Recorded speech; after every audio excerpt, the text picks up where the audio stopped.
Hello everybody, welcome back to my YouTube channel. So in this video I'm going to be showing you how to fix could not add card on Apple Pay. So if you try to add card on Apple Pay, then I'll show you how can you fix it. So just simply you have to close this page and firstly make sure that you are properly connected with internet. So guys, you have to open any of the app or browser and make sure that you are connected to internet. And if you're connected with internet and still it's not working for you, then what you need to do guys, just simply you have to open Safari browser or another browser. Just simply you have to search for Apple system status. Here it is guys, just simply you have to search for this and just simply tap on first link from here and wait some second and just simply you have to tap on this plus icon. As you can see guys, showing here all services are operating normally.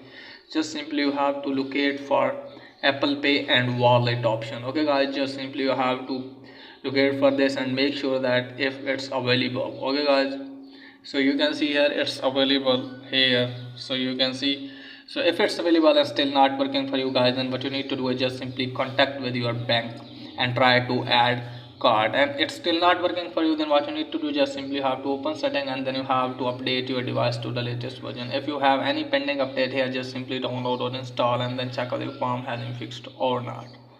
And once it is there guys, then what you need to do is just simply you have to open settings from here, and after that guys, just simply you have to tap on general. Now from here guys, just simply you have to scroll it down and go to language and region. From here just simply tap on the region, and from here guys, make sure that you are living on that region or you have selected that region in which Apple Pay is working or available. And after that guys, check whether it's working or not. If it's still not working guys, then you have to go to VPN and device management.